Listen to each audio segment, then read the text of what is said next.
नमस्ते, प्रणाम। हर हर महादेव।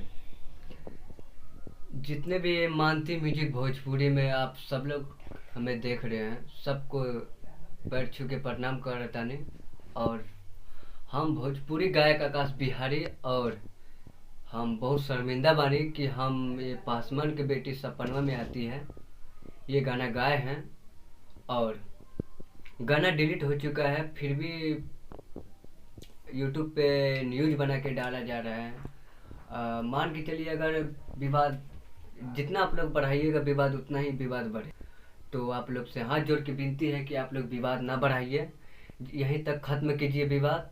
और बहुत जल्द आप लोग के सपोर्ट में हमारे सॉन्ग आने वाला है, तो आप लोग हमें सपोर्ट कीजिए, विवाद बढ़ाइए मत। रिक्वेस्ट करता हूँ, हाथ जोड़ता हूँ। नमस्ते, प्रणाम। हर हर महादेव। जितने भी ये मानती म्यूजिक भोजपुरी में आप सब लोग हमें देख रहे हैं, सबको पैर छू के प्रणाम कर तानी। और हम भोजपुरी गायक आकाश बिहारी, और हम बहुत शर्मिंदा बानी कि हम ये पासवान के बेटी सपनवा में आती है ये गाना गाए हैं।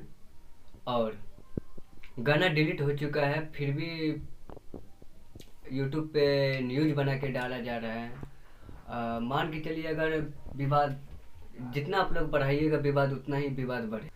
तो आप लोग से हाथ जोड़ के विनती है कि आप लोग विवाद ना बढ़ाइए, यहीं तक ख़त्म कीजिए विवाद। और बहुत जल्द आप लोग के सपोर्ट में हमारे सॉन्ग आने वाला है, तो आप लोग हमें सपोर्ट कीजिए, विवाद बढ़ाइए मत। रिक्वेस्ट करता हूँ, हाथ जोड़ता हूँ।